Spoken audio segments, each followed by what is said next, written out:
This episode is brought to you by the fine folks at Babylon Burning. Babylon Burning is a 50-year-old legacy screen printing business located in the heart of San Francisco's South of Market district. They specialize in high-quality custom screen printing that's built to last. For 5 decades, they've been putting ink to fabric, working hands-on with beloved SF institutions like Rainbow Grocery, the Balboa Theater, and SF MoMA to produce custom merchandise people love to wear, collect, and proudly show off. 2026 marks 50 years of keeping this well-oiled machine running strong. To celebrate this incredible milestone, longtime owner Mike Lynch has extended an open invitation to the public for an all-day 50th anniversary party on Friday, March 13th. That's just 1 week from tomorrow. Bring a shirt to print, dance a little, raise a glass, swap stories, and help celebrate a shop that's been keeping San Francisco weird, loud, and well-dressed since day one.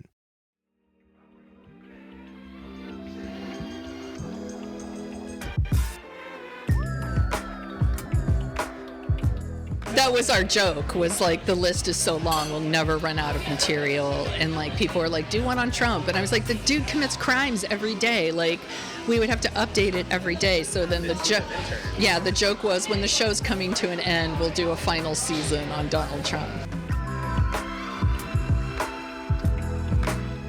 That was Sonia Mansfield from What a Creep podcast. I'm Jeff, and this is Storied San Francisco, a show about the artists, activists, and working people who make this city so special. Thanks to our fiscal sponsor, Independent Arts and Media, you can help support Storied SF by making a donation at any level and frequency to help us cover things like audio hosting, and that donation is tax deductible. Just head over to our homepage, storiedsf.com, click the donate button, and you'll be taken to a simple and easy to use interface. Thanks for your support. In this episode, part 3 of 3, Sonia and I cover quite a lot of ground, chatting about both meeting and eventually divorcing her now ex, having and raising her son, battling breast cancer twice and winning, and eventually launching several podcasts. The one she's kept going is What a Creep. Subscribe to that show now wherever you listen to podcasts. Here's the conclusion of my chat with Sonia Mansfield. While I was still at the real estate investment company, I was treating dating like a part-time job. Okay. Like, I was on, like, Match. I was on... This was before, like, swiping, so there's no Tinder, no Bumble, all of that. So I'm on Match. I think I tried eHarmony. I think there was another one. It was mainly a lot. OkCupid. OkCupid. What was the farmer one? There was one for farmer wants one. Yeah. There's one for farmers. Yeah, I wasn't doing any of that. Select. Yeah. So I thought about getting on that at one point in time. It's like, why not? Somehow I ended up on JDate, and it's like, JDate, and I was like, is this Jedi date? Get out of here, nerd. It's for Jews, like, not you. So I was dating, going to many a coffee, many an awkward date, and I was introduced to someone through a friend, and we hit it off right away. We were pretty much inseparable from the second we met, so it was like the end of 2008. Mm-hmm. We were living together a couple months later. We got married like a year later. A year after that, I had a baby. But also in the middle of that, I was diagnosed with breast cancer the first time when we were still dating. Yep. And that was really wild because no history in my family at the time. Mm-hmm. And I was young. I was 38, I think, when I was, and they were like, you have like an old lady cancer. And I was like, good for me, I get, question mark. Not on one of your lists that you would write. Yeah, and it was just a really scary thing when your body betrays you, you know, because when you're young, you're like, I'm going to live forever, and like nothing will ever happen to me, and here's this really scary thing that's happening, which is really during a really happy time of my life. I had moved to San Francisco. I was living in the Haight. I met this amazing man who I thought was amazing. We moved to the Dogpatch. I loved living in the Dogpatch. Oh, that was a cool place, yeah. It was a cool place. I loved being there. Like, you could walk to the Giants games and walk home. Went to the World Series. Like, it's so great. Like, such a fun time. And there's this very scary thing that sits in the middle of it. Took a big dump on your good time. Yeah. Curses. So then, we get married, have a baby like you do. And kids weren't something that I was like, I can't wait to have babies. Like, I wasn't one of those people. For years, like, all my friends had gotten married and had babies, and I'm like, good for you. Like, gross. I like babies fine. It's just, I was like, not for me. Not for me. And then I meet this man, and I really like him, and he's like, well, I really want kids. It's kind of a deal breaker. And I was like, what else am I doing, So I was like, fine, I'll do that. Why not? That's fine. I'm glad I did it, obviously, but, like, it wasn't something that I was like, I can't wait to have babies. I'm not in the playbook. I'm going to make an amazing mom. Like that was not my thing. So, we moved to Glen Park, which is, so typical of San Francisco. It's like, I have to move to Glen Park or Alameda or Noe Valley. These are choices. Yeah, that's it. No, but we made a decision, like, we wanted to stay in the city. And raise your kid in the city. And I really like it here. I think my people are here, and I feel comfortable here, and even when things are uncomfy, it's still, my people are here. Right. So we moved to Glen Park, and we were happy for a little while. My son is now 14. I almost didn't know. 14? But no, yeah. I know. He's sitting right here. I can see him. He's a double teenager. Yeah. 2 years in. Yes. Hey, he's right next to us. He is. And What's up, Calvin? He's just playing his iPad, and he's got his headphones on. He's producing this episode. He is. He's doing a great job. And he's an awesome, rad kid. He's SF born and raised. He is a native. He is one of those unicorns we hear about. Going through our public school system. Yes, he is, and he has been very lucky in our schools. He was diagnosed with autism when he was like 2.5 or 3. 3, I think, is when you can officially get it. But around 2.5, we were like, something's different. And it's really hard diagnosed to get. People, I'm sure listening, know that it's becoming more and more common. But he was just one of those well, he's a boy, and they're late talkers, and stuff like that. So it took a little while, but he got it, and San Francisco provides excellent support for people with special needs. They have special summer programs for kids like this. Calvin, like a lot of people, I don't want to stereotype, but a lot of people on the spectrum are obsessed with public transportation. It's just a thing. I don't know why it is. # friend of trains. It's a thing. They all, not all, but most, love public transportation. He's in the right city. Yeah. So, obsessed with Muni, obsessed with BART, obsessed with Caltrain, obsessed with it all over the world. Does he think Caltrain's named after him? He probably does. I hope so. Let's ask him. No, I'm just going to believe that it is. Let's just say that it is. Yeah. He's been asked by the people who run BART. He's done announcements on the BART train. Amazing. During Autism Awareness Month, they'll have the check all your pockets, make sure you have everything before you leave the train, and they had different people read them. Calvin's one of those people. He's killing it here in SF, and it's awesome. One of the things that I love about San Francisco is the services and accommodations they make for people who live differently. Totally. I love that. Yeah, they have summer camps that are just called Everybody Travels, and they do field trips on public transportation. Amazing. Yes. Amazing. So, he's doing awesome. But, like the pandemic, like a lot of people, the pandemic kind of broke things, and the marriage did not go well. Okay. And Can I elephant in the room Yeah. real fast? That is that you and your husband were on this podcast. Yes. There's probably 5 listeners out there that remember this. Before the pandemic, you were one of our Valentine's Yes. episodes.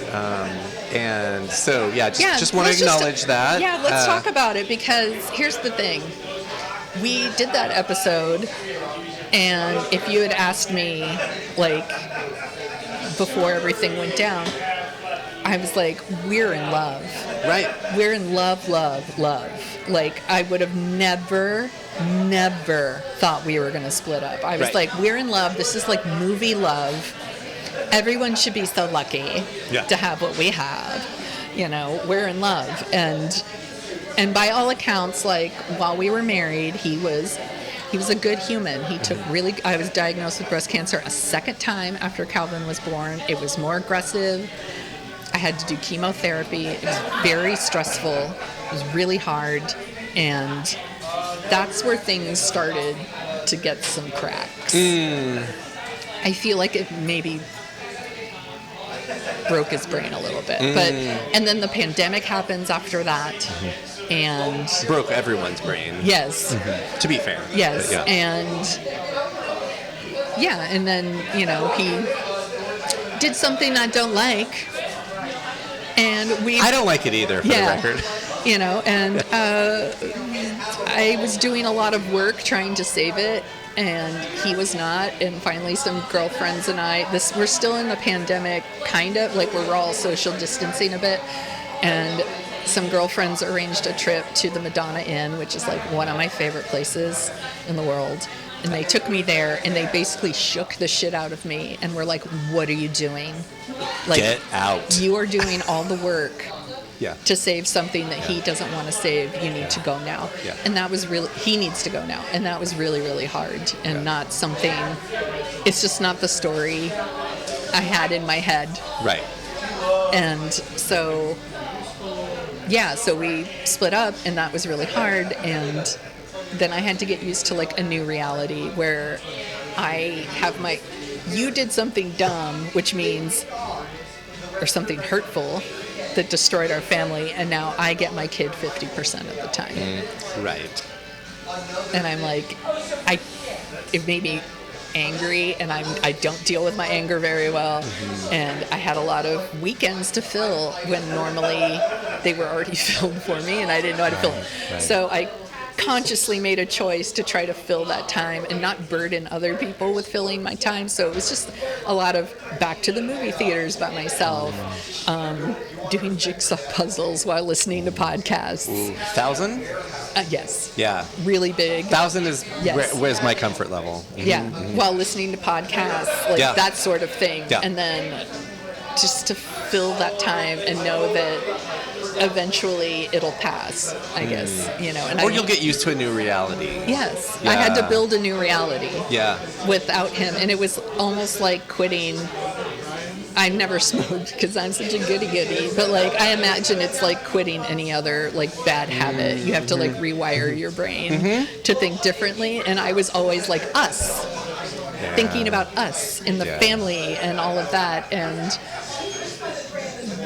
I needed to start thinking about me and what would make me happy, and not think about us. I mean, think of us like me and Calvin, but not the whole unit. So there was that, and it was, I don't know, I think I figured out more about myself that time, and I knew like I was a strong person. I've been through breast cancer twice, and you know, I always say like my body's like the Millennium Falcon. Like, she don't look like much, but she's got it where it counts. And you gave birth to a human. And I grew a human and pushed them out. Yeah, those are 3 things. Yes. That's a lot, but like heartbreak is a whole other thing. Sure. And like this fully broke my heart in a way that like took me a really long time to get over. Like I thought about dating. I drank a couple glasses of wine one night and was like, I'm totally gonna date, and like got on the apps, and then the next morning sober Sonia's like, girl, you'll never do that. And I deleted it all immediately because I'm just like, No, and like anytime I'm out, men are always hitting on me. No, that's not true. But like anytime anyone expresses interest, I'm like the road runner. Like meet, like outline of Sonia, like gone. Like, you know, will I always be that way? I don't know, but I am that way right now. Yeah. Like I've learned to really enjoy my alone time. Awesome. I kind of I'm very precious and protective about it, and But it's not like you're, if I can shift a little bit, it's not like you're not doing anything with your not work time. correct. So Let's talk about so those things. Let's rewind a little bit. Yeah. Maybe around 2015, my now ex-husband and I were like, we should start a podcast. And so we did something called Old Movies, New Beer, and it was like we would drink a new beer to us and we would talk about an old movie. I really liked doing it. He lost interest very quickly. Another friend... Losing interest is kind of his thing. It's totally his thing. He's like, maybe I'd like this more with a different vagina. Like, that'll fix it. Old movies, new vagina. Old movies, new vagina. 0 stars. But another friend of mine, who I met through the movie theater, was like, I would love to do a podcast. I think it would be super fun. We could talk about TV shows and movies and all this stuff. And he's like, we'll call it Dorking Out. We just lied on the name Dorking Out, and we're going to do this. 2015 is early in podcasts. Yeah, so it was like land. 2015, 2016. So we start... And it's fun, it's fine, but that person also was like, well, it's not an instant hit, I'm out of here. And but in the middle of all of that, I started listening to other podcasts. So I was listening to like F This Movie, and I was listening to Book versus Movie, and they had, F This Movie had another podcaster on named Margot Donahue from Book versus Movie. She came on, she was talking about the movie My Best Friend's Wedding, and she was shitting all over it, and I was like, I love this, and I'm obsessed with her. So I reached out to her on social media, and I was like, you fucking get it, you rule, follow, instant follow. And then she followed me, and then we would like tweet to each other. This is back when Twitter was still Twitter. And we would tweet to each other, and like, when I was doing Dorking Out, I was like, I would love to have Margot come on. I think it would be super fun. So my co-host was like, sure. So she comes on, and we talk about the movie The Contender with Joan Allen and Jeff Bridges. Her pick. I don't know why she picked it, but I was like, I'm into it. I like both of them. Yeah. So she comes on. We instantly vibe to the point where, like, my co-host was like, third wheel. Third wheel, yeah. And he left shortly after. Is unrelated. Like, he was just like wanted to do other things or whatever. And so I just kept having Margot come back, and we like really jived. And I was like, will you make this, like, can I put a ring on it? Like, would you just like be on the show all the time? And she's like, I absolutely will. So she became like I called her my podcasting sister from another mister. And she lived in Brooklyn, and I live here in SF. And we recorded Dorking Out, where we just talked about movies and whatever, watching, reading, listening to, whatever. And she was like my person. Like, and then she was like, I have another podcasting idea. And I'm like, tell me. She's like, it's called Seriously Fuck That Guy. And I'm like, tell me more about Seriously Fuck That Guy. And she's like, it's just about these assholes. And she starts talking about like the Kevin Spaceys, the Harvey Weinstein. It started with Me Too. Yeah. Okay. Like, and she's like, I want to do episodes about these assholes. Yeah. And then every episode we could talk about someone who's not an asshole. And I was like, she's like, would you do this with me? And I was like, of course I will. Like, what else am I doing? So I will do this with you. And I was like, as much as I love the name, we might want to. I was hoping you'd say it was taken already. I wish. I was, so then we landed on What a Creep. And I mean, I still love Seriously Fuck That Guy. And we say it. We said it a lot on the show over the years, and so we started doing What a Creep, and What a Creep did really well. Like, what year did you start? We started in, I want to say, early 2017. Okay. And we did like Lance Armstrong and Newt Gingrich, one of my all-timers. If you want to know like why we are the way we are right now in this country, you go all the way back to Newt Gingrich. He 94. fucking paved the way for this kind of shit. All the stuff that Trump does now, Newt Gingrich paved the way. Did you know when you and Margot started what became What a Creep? Did you already realize there's never going to be a shortage? Like, we will always have creeps to that talk was our about. joke, was like, the list is so long, we'll never run out of material. And like, people were like, do one on Trump. And I was like, the dude commits crimes every day. Like, we would have to update it every day. So then the team of interns. Yeah, the joke was, when the show's coming to an end, we'll do a final season on Donald Trump. But so we were doing that show, and then so 2 podcasts now. And then, you know, when I split from my husband, she was like my main support, my main person, like always checking in on me, always just seriously fuck that guy energy. Excellent friend. Yeah, and I love that and appreciate her so much, and I love doing the show with her. And then last year, because last year was bullshit, she very unexpectedly passed away. Yeah. Like, we were supposed to record, she didn't show up, and I was like, that's not like her, and I started making calls and texting people, and eventually I called the police and had them do a wellness check. And this is in Brooklyn. In Brooklyn, because I couldn't get to her, Right. you know, and she had passed away, and it was really, really shocking. Yeah. She had not been sick. Right. Like, everything was, I had no idea. So the show looks very, I had to decide, I'm like, do I want to keep doing these things without her? So dorking out doesn't happen because it's just too much work to do 2 podcasts all by yourself with rotating. One's a lot. Yeah, one's a lot already. Yeah.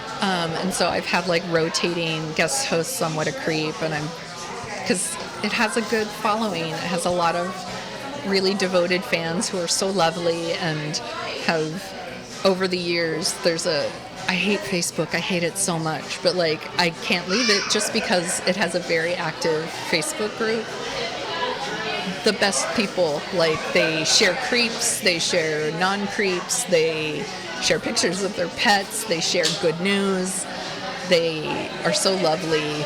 And I'll prove that I'm a listener, because the group you're talking about is the private group, which means you basically get to moderate.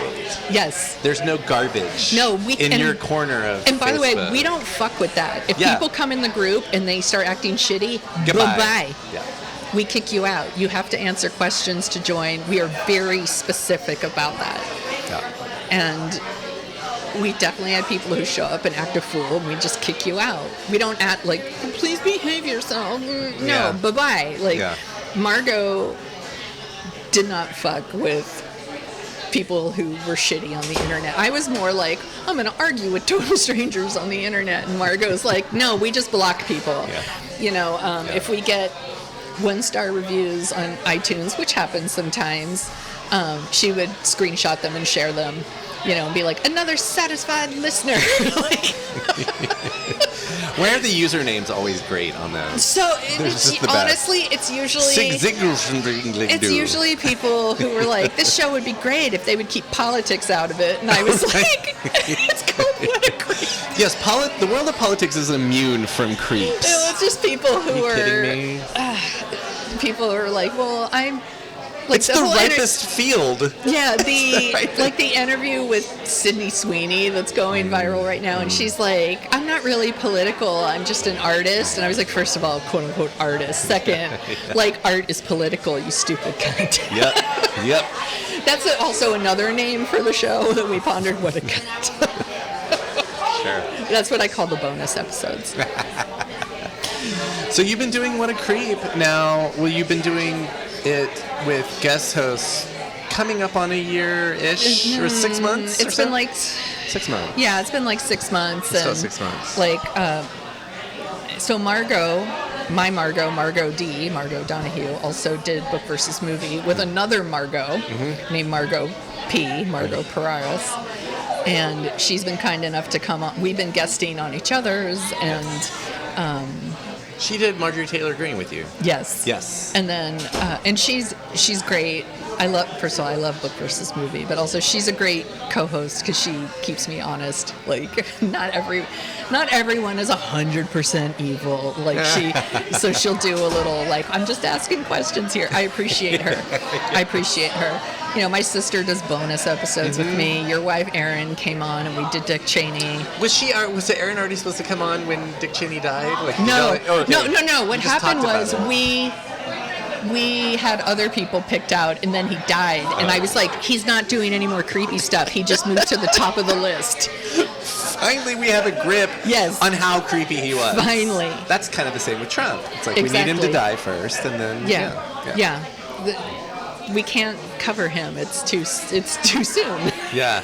Well, okay. So because this is a podcast, this story is a podcast about San Francisco. I'm gonna put you on the spot real quick. Okay. Are there any local creeps that you might feature in future episodes? For sure, I have definite thoughts about our mayor. Same.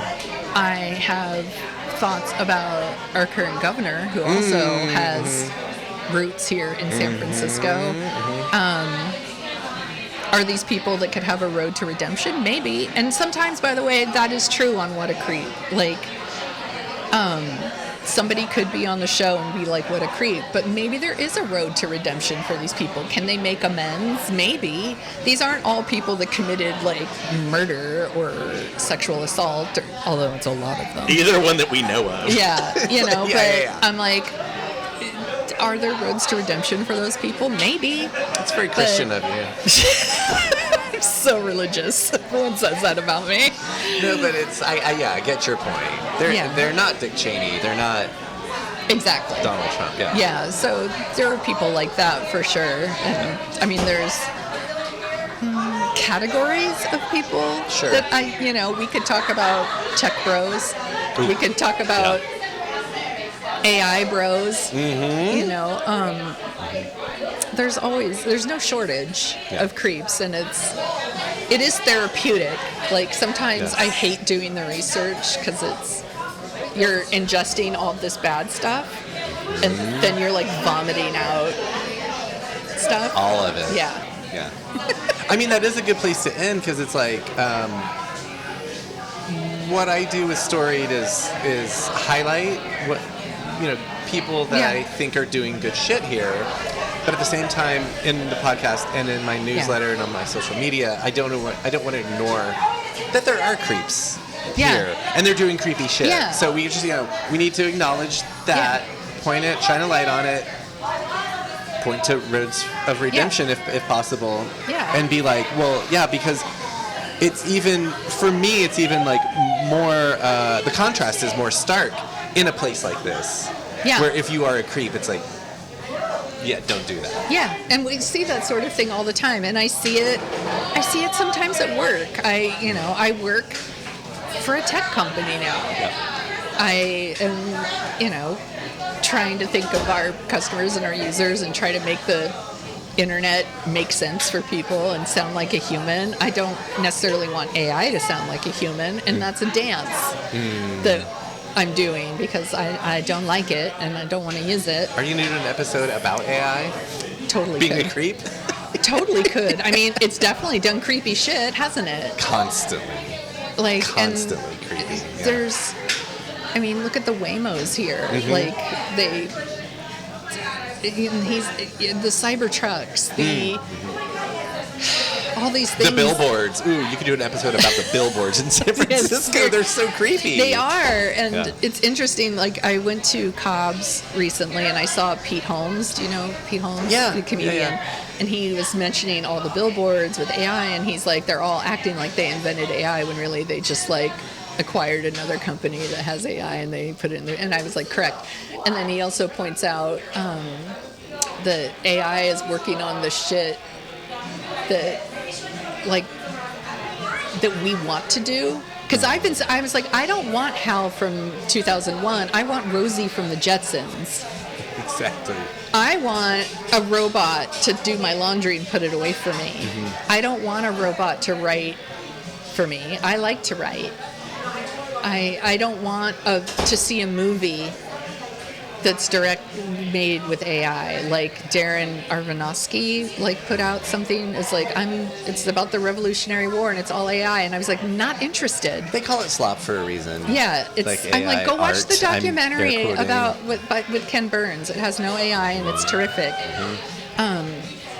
I'm not interested in that. There's film festivals with AI, and I'm not interested in what a robot thinks a movie is. I want to hear what a person has to say. That was What a Creep's Sonia Mansfield. We recorded this episode at Rosamunda in the Mission. On the next episode of Storied San Francisco, meet and get to know Ray Alexandra, whose new book, Unsung Heroines, 35 Women Who Changed the Bay Area, is out now. Find episode 14 wherever you get podcasts on March 17th.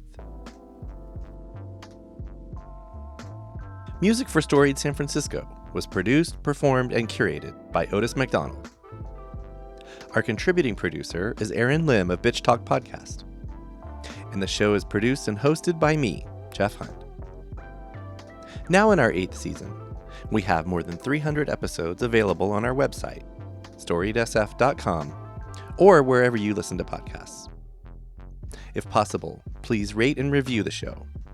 I want to know what you think. Find us on Substack for our monthly newsletter and more. And follow us on Instagram and Threads at storiedsf. Reach us there or email us at storiedsf@gmail.com. Thanks for listening. Try to stay hopeful in these dark times. Keep being wacky, creative, and kind out there. And we'll see you next time on Storied San Francisco.